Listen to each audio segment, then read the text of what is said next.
Kau boleh siksa aku, namun jangan pernah siksa anakku.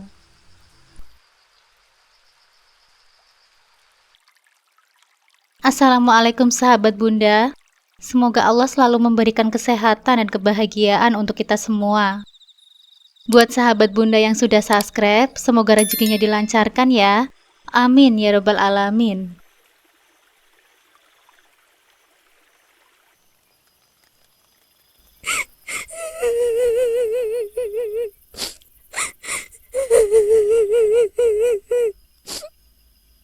Mas, sudah mas. Fauzia nggak salah. Kalau kamu mau pukul, pukul aja aku mas. Ucapku dengan suara parau, menahan tangis yang sudah tak tertahankan. Ardan yang menatapku dengan mata yang begitu dingin, seakan bukan suamiku lagi. Pandangannya penuh dengan kemarahan yang membuat hatiku terasa remuk. Wajahnya memerah, nafasnya terdengar memburu. Tubuhku gemetaran. Tapi aku tahu, aku harus melindungi Fauzia, anak kami satu-satunya dari amarah yang tiba-tiba ini. Diam kamu Lilis, ini semua juga salahmu. Kalau kamu gak nuduh aku sembarangan, aku gak akan emosi seperti ini. Bentaknya, suaranya meninggi, membuat Fauzia menggenggam tanganku dengan erat sambil menangis ketakutan. Tapi mas, kamu itu sudah kelewatan. Kenapa kamu tega berselingkuh di belakangku? Suaraku semakin lirih, antara takut dan kesedihan yang mencekik. Ardan menatapku dengan tatapan tajam.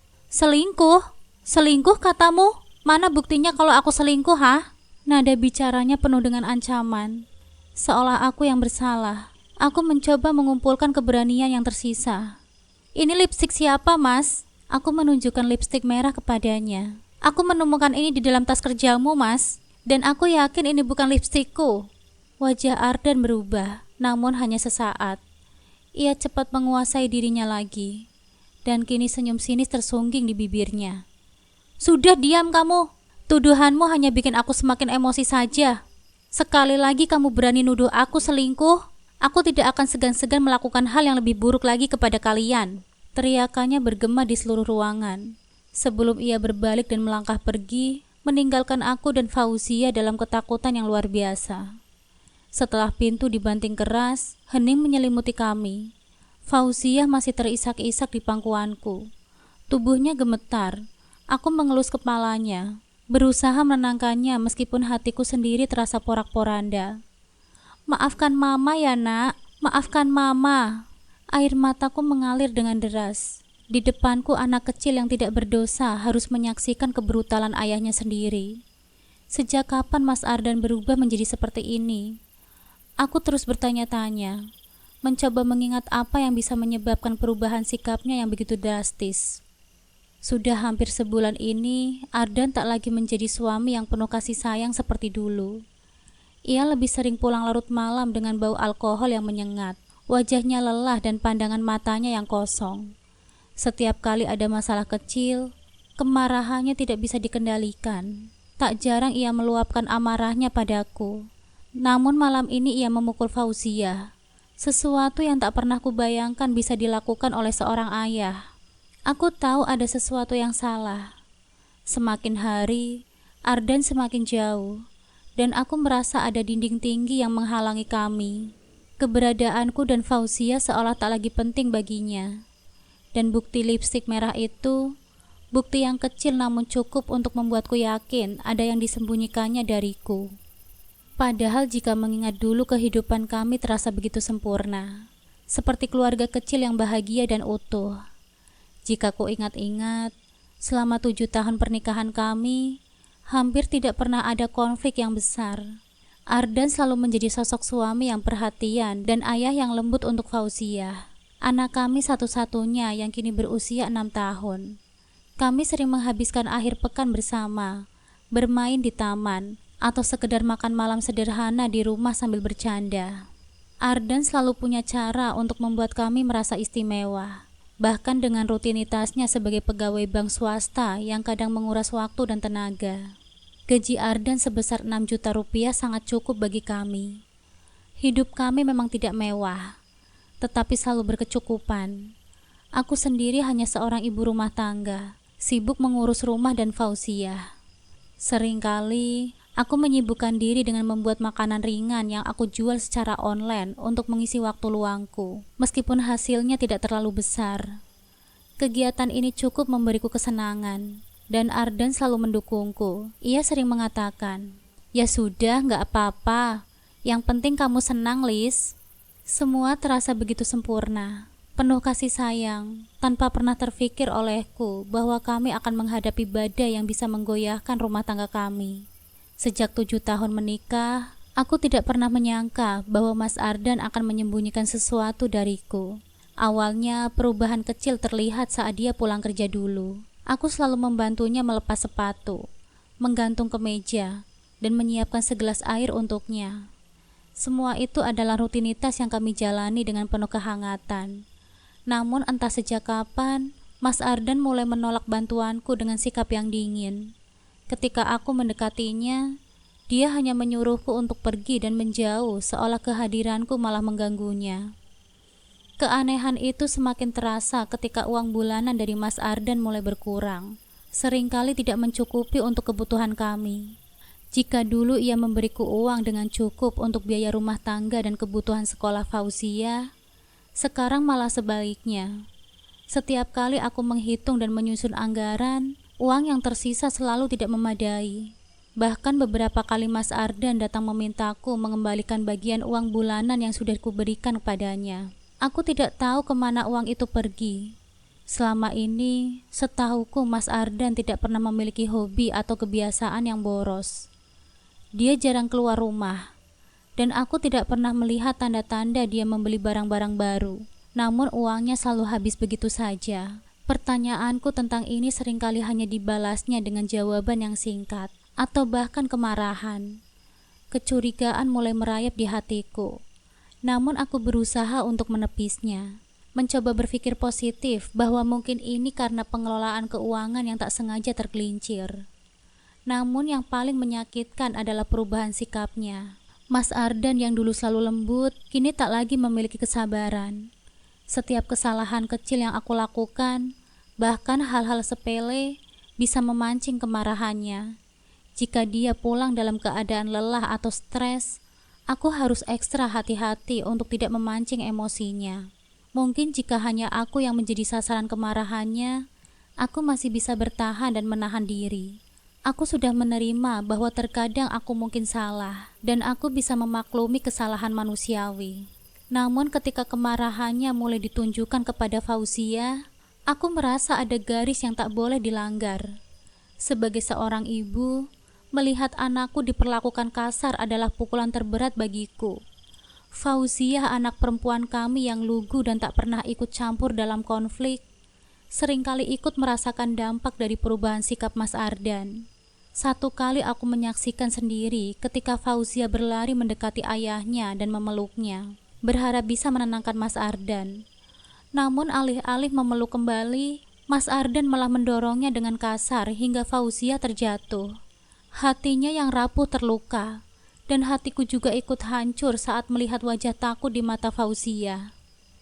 Aku hanya bisa menangis dan memeluknya erat, membisikkan kata-kata penenang yang sesungguhnya juga kuucapkan untuk menenangkan diriku sendiri. Aku tidak pernah menduga bahwa rumah yang dulu begitu damai dan penuh cinta, kini berubah menjadi tempat yang penuh dengan ketakutan dan kecemasan. Setiap hari aku bertanya kepada diriku sendiri, apakah akan terus seperti ini? Bagaimana nasib Fauziah jika aku terus diam? Rasanya seperti dinding-dinding harapan yang kubangun selama bertahun-tahun, perlahan-lahan telah runtuh. Aku masih mencintai Mas Ardan, dan sebagian dari diriku berharap bahwa perubahan ini hanyalah fase yang bisa dilewati.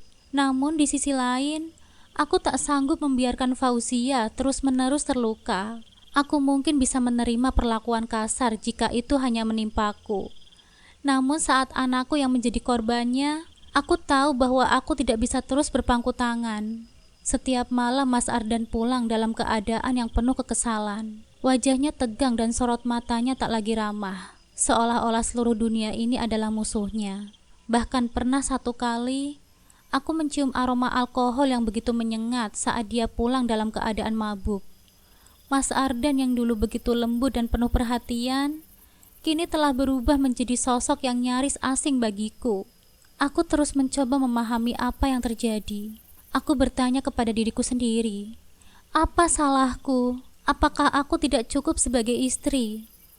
Lalu pada suatu malam, aku menemukan lipstik berwarna merah terang di tas kerja Mas Ardan. Lipstik itu jelas bukan milikku. Hati kecilku berteriak, merasakan ada sesuatu yang tak beres. Mungkin Mas Ardan bermain perempuan di belakangku. Malam itu dengan tekad dan keberanian yang kupaksakan, aku memutuskan untuk menunggu kepulangannya. Aku ingin tahu apa yang sebenarnya terjadi. Ingin mendapatkan kejelasan dari pria yang selama ini aku cintai dan percayai. Saat dia tiba di rumah, aku mendapati diriku menghadapi seseorang yang lebih mirip dengan monster daripada suamiku. Mas Ardan datang dengan wajah yang marah, penuh caci maki, menuduhku dengan tuduhan tak masuk akal. Tiba-tiba dia menamparku, dan yang lebih mengiris hatiku, Fauziah, putri kecil kami yang tak bersalah, juga tak luput dari kekasarannya. Setelah puas melampiaskan amarahnya, dia pergi meninggalkan kami tanpa sepatah kata pun. Itulah kali terakhir aku melihatnya selama 2 minggu. Selama 2 minggu itu, aku mencoba bertahan, merawat Fauziah dengan segala kesabaran. Aku tidak punya banyak pilihan selain tetap bertahan di rumah ini, menunggu penjelasan yang entah kapan akan datang. Hingga malam yang kutakutkan itu datang saat dia akhirnya pulang. Namun alih-alih pulang sendirian, Mas Ardan justru kembali bersama seorang wanita muda yang nampak tak lebih dari 25 tahun. Wanita itu bergaun mini dengan riasan tebal, terlihat bergelayut manja pada Mas Ardan yang masih tercium aroma alkohol. Keduanya sama-sama mabuk, tertawa tanpa peduli waktu atau tempat, membuat jantungku berdebar kencang, penuh campuran antara marah dan kecewa. Aku dan Fauziah yang malam itu belum tidur, keluar dari kamar.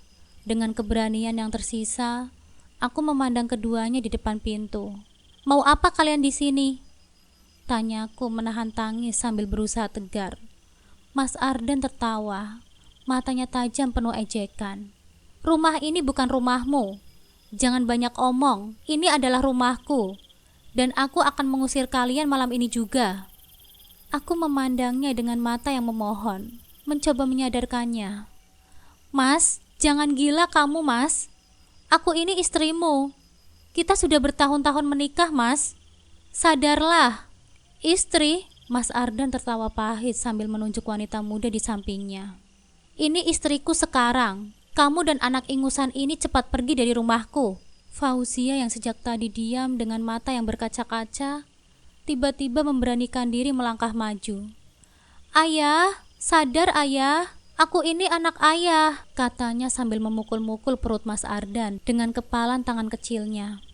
Namun bukannya sadar, Mas Ardan justru menghardik Fauziah dengan amarah yang semakin membara. Tanpa ragu ia menampar Fauziah dan mendorongnya hingga terjatuh. Aku terisak, "Mas, cukup Mas. Kalau kamu ingin memukul seseorang, sakiti aja aku, bukan anak kita." Tangisanku pecah, memohon agar dia berhenti.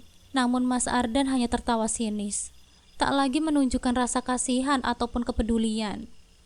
"Sudah cukup," ujarnya. "Kalian berdua keluar dari sini malam ini juga. Ambil pakaian kalian dan tinggalkan rumahku." Melihat tatapan kosongnya yang tanpa belas kasihan, aku menyadari bahwa pernikahan ini telah berubah menjadi mimpi buruk.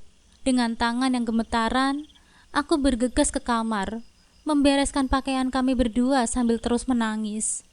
Fauziah memelukku dengan erat, wajahnya bingung dan ketakutan.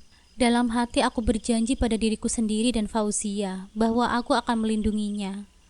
Tak peduli seberapa berat beban yang harus aku pikul. Tanpa menoleh lagi ke belakang, aku meninggalkan rumah itu yang dulu penuh dengan kenangan indah, yang kini hanya menyisakan rasa sakit yang tak tertahankan.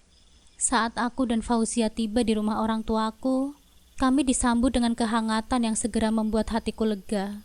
Ibuku langsung menghampiriku dan memeluk kami dengan erat.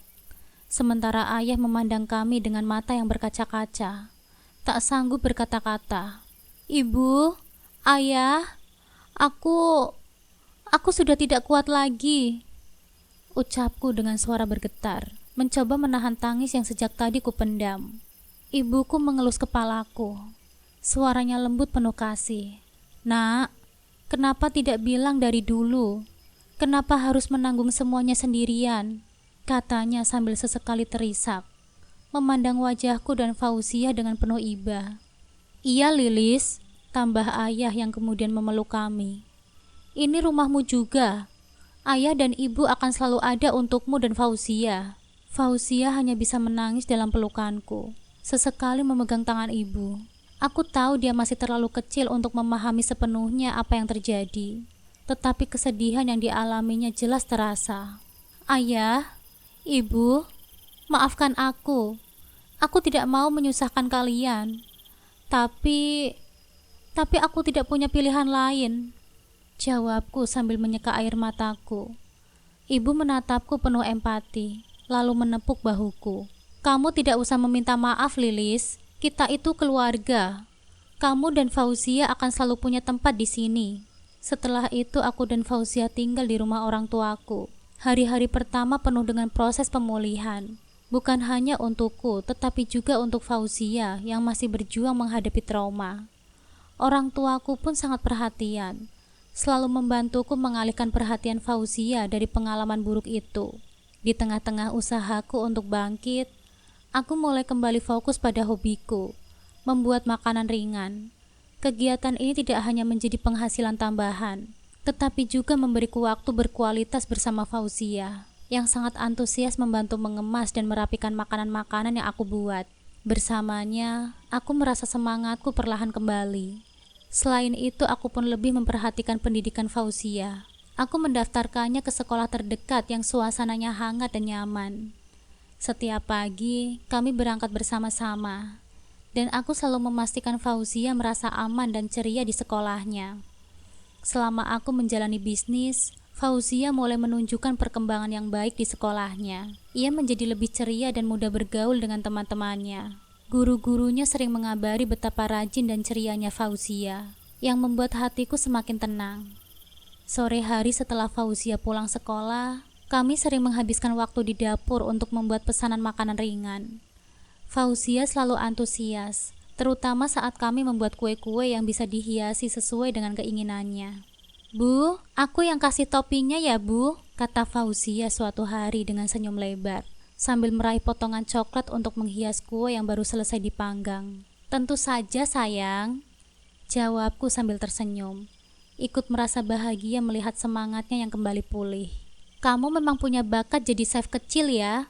Tak lama usahaku semakin berkembang. Pesanan terus meningkat, dan aku mulai merasakan manfaatnya. Selain bisa membantu perekonomian kami, bisnis ini juga membuka peluang bagi Fauzia untuk belajar banyak hal, terutama tentang kerja keras dan kemandirian. Ia semakin dekat denganku, dan kami sering tertawa bersama, menikmati setiap proses yang kami jalani. Suatu hari, saat kami sedang mengemas pesanan, ibu menghampiri kami dan tersenyum bangga. "Anak ibu memang hebat ya. Siapa sangka usaha kecil ini bisa sebesar ini," kata ibu sambil mengelus rambutku. "Aku hanya ingin mengisi hari-hari dan memberikan yang terbaik untuk Fauzia, Bu. Selama ini dia sudah cukup menderita. Aku tidak mau dia merasakan kehilangan apapun lagi," jawabku dengan penuh keyakinan. Melihat usaha kami semakin sukses, kami bahkan menerima tawaran kerjasama dari sebuah distributor yang ingin memasarkan produk kami. Dengan bantuan modal dari orang tuaku, aku menyewa rumah produksi kecil-kecilan dan memperkerjakan beberapa tetangga yang juga tertarik bekerja bersamaku. Akhirnya kehidupanku dan Fauzia benar-benar mulai membaik. Setiap hari kami berusaha menghadapi masa depan dengan semangat dan harapan yang baru. Usaha ini memberiku kekuatan untuk melanjutkan hidupku. Dan lebih dari itu, aku bisa melihat Fauzia tumbuh dengan bahagia, seolah masa lalu kelam itu hanya mimpi buruk yang perlahan sirna. Setahun setelah aku dan Fauzia memulai kehidupan baru bersama orang tuaku, aku mulai merasakan hasil dari kerja keras yang kami bangun. Aku berhasil mengumpulkan pundi-pundi uang yang cukup banyak, jauh melebihi ekspektasiku saat pertama kali memulai usaha ini. Setiap pesanan yang datang memberikan dorongan semangat untukku, membuatku berusaha lebih keras dari hari ke hari. Akhirnya aku bisa melunasi uang pinjaman orang tuaku. Momen itu menjadi saat yang sangat berkesan bagi kami sekeluarga. Aku menyerahkan amplop berisi uang pinjaman itu dengan hati yang penuh rasa syukur. "Ini Bu, Ayah, uang yang dulu kalian pinjamkan untukku," kataku dengan mata yang berkaca-kaca. Ibu tersenyum sambil menatapku. "Kamu gak perlu khawatir soal uang itu, Lilis. Kami justru bangga bisa melihat kamu berhasil seperti ini. Yang terpenting, kamu sudah bangkit dan bisa membesarkan Fauzia dengan penuh kebahagiaan." Meskipun mereka tidak memintanya, aku tetap merasa perlu membayar lunas pinjaman itu sebagai bentuk terima kasihku. Ayah menepuk bahuku dan tersenyum bangga. "Lilis, kamu anak yang hebat. Kami selalu mendukungmu, Nak. Selain itu, aku juga berhasil memperluas rumah produksi. Usaha makanan ringan yang awalnya hanya aku dan Fauzia kerjakan di dapur rumah, kini berkembang menjadi lebih besar dengan beberapa karyawan yang membantuku. Setiap hari rumah produksi ini dipenuhi dengan kesibukan, dengan deretan produksi yang siap dikemas dan dikirim ke berbagai distributor dan pelanggan setia. Tidak hanya itu, aku juga berhasil memberi sebuah mobil, kendaraan yang selama ini menjadi impianku. Mobil ini bukan hanya simbol pencapaianku, tetapi juga alat yang sangat memudahkan dalam mendistribusikan produk ke berbagai tempat. Kini aku tidak perlu lagi mengandalkan jasa pengiriman atau transportasi umum untuk mengantarkan pesanan-pesanan besar. Mobil ini sangat membantuku, terutama ketika pesanan meningkat pesat menjelang hari-hari besar. Di samping kesibukan bekerja, aku tetap memastikan Fauzia merasa diperhatikan. Setiap pagi aku mengantar Fauzia ke sekolah dengan mobil baru kami, dan sorenya aku jemput sambil mendengar cerita-ceritanya. Setiap hari dia semakin berkembang, dan hal itu semakin menguatkan tekadku untuk memberikan kehidupan yang lebih baik untuknya. Hingga suatu hari, saat kami sedang dalam perjalanan pulang dari sekolah, Fauzia tersenyum dan berkata, "Bu, aku bangga sama Ibu. Ibu kerja keras banget, sampai punya rumah produksi dan mobil sendiri. Nanti kalau aku besar, aku mau bantu Ibu jualan ya." Hatiku tersentuh mendengarnya. Aku tersenyum dan meraih tangan kecilnya. "Ibu juga bangga sama kamu, Nak. Kita akan terus berjuang bersama ya. Dan Ibu janji akan selalu ada buat kamu."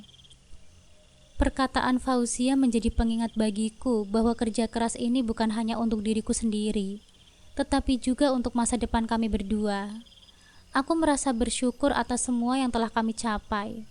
Kami berdua telah bangkit dari masa lalu yang penuh dengan luka dan menemukan kebahagiaan yang tak terhingga dalam kesederhanaan serta kerja keras. Sejak saat itu, kehidupanku dan Fauzia semakin membaik.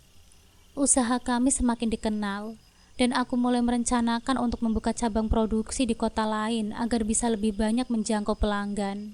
Aku yakin selama aku tetap berusaha dan tidak lupa bersyukur, masa depan kami akan terus cerah, dan Fauzia akan tumbuh menjadi anak yang kuat dan penuh dengan kasih sayang. Hari itu saat aku tengah menatap produk makanan ringan di rumah produksi, seorang laki-laki tua yang kurus dan lusuh tiba-tiba datang mengetuk pintu.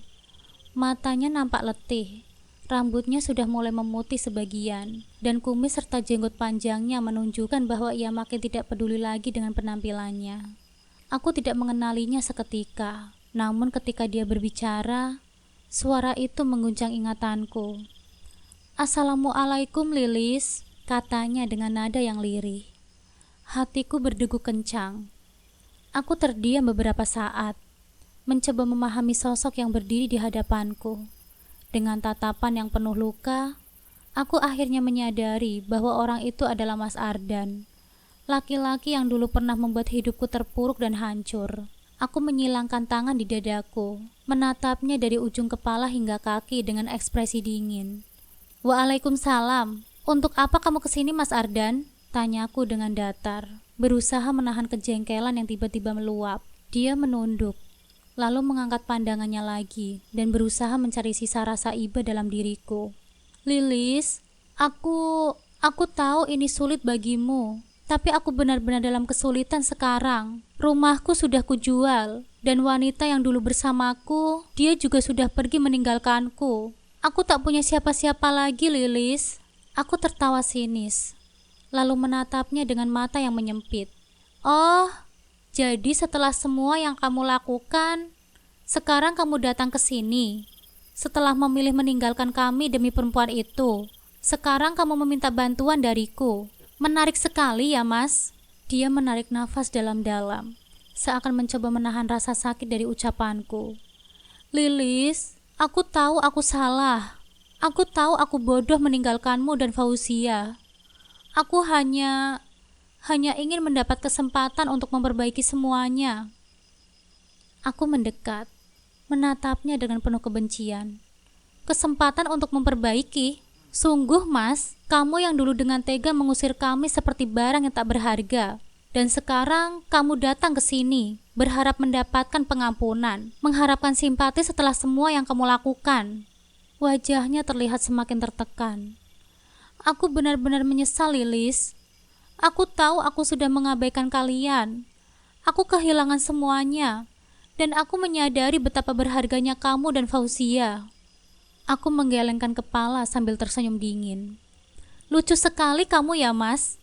Saat kamu punya segalanya, kamu buang kami begitu saja. Dan sekarang, setelah semuanya habis, kamu datang mencariku, berharap aku mau menerima kamu kembali seperti dulu. Maaf ya, Mas Ardan, kamu mungkin lupa. Aku bukan lagi perempuan lemah yang bisa kamu rendahkan. Dia menggigit bibirnya, menahan air mata yang hampir tumpah. Aku benar-benar minta maaf, Lilis. Aku tidak tahu harus kemana lagi. Tolong, setidaknya izinkan aku berteduh di sini sebentar saja.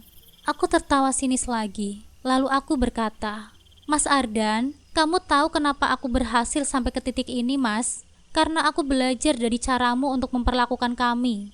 Aku berjuang, Mas. Aku bangkit setelah kamu hancurkan hidup kami. Dan sekarang, kamu minta aku untuk menolongmu. Sayangnya, aku bukan malaikat penolong seperti yang kamu harapkan. Dia terdiam, wajahnya semakin pucat. Aku mengerti, Lilis. Mungkin aku memang tidak pantas untuk diterima kembali. Tapi setidaknya, aku memohon maaf darimu. Aku menatapnya dengan tajam, berkata dengan penuh ketegasan. Aku mungkin bisa memaafkanmu, Mas Ardan. Tapi itu bukan untuk kamu. Itu untuk ketenangan diriku dan masa depan Fauzia. Tapi ingat, memaafkan bukan berarti menerima kembali. Kamu sudah memilih jalanmu, dan kami sudah menemukan kebahagiaan tanpa kamu. Jadi pergilah, jangan ganggu kami lagi. Dia mengangguk. Wajahnya nampak pasrah dan penuh penyesalan. Dengan langkah yang gontai, ia meninggalkan tempatku. Punggungnya terlihat semakin jauh di bawah sinar matahari senja. Aku berdiri di sana, merasakan kepuasan tersendiri. Bukan karena melihatnya terpuruk, tapi karena akhirnya aku bisa melepaskan bayang-bayangnya dan melangkah ke depan tanpa beban di masa lalu. Fauzia mendekat, menggenggam tanganku dengan lembut. Bu, siapa orang tadi? Tanyanya dengan polos. Aku menunduk, tersenyum padanya sambil mengusap kepalanya dengan sayang. Itu hanya orang dari masa lalu, sayang. Sekarang kamu tidak perlu khawatir lagi ya. Ibu akan selalu ada di sini untukmu, dan kita akan terus melangkah ke depan, meninggalkan semuanya yang menyakitkan. Fauzia mengangguk, memelukku dengan erat, seolah memberikan kekuatan tambahan untukku. Dan di saat matahari terbenam di ufuk barat, aku tahu bahwa inilah awal dari kehidupan baru kami. Tanpa bayang-bayang masa lalu, tanpa rasa takut, hanya kebahagiaan dan ketenangan yang akan aku berikan untuk anakku.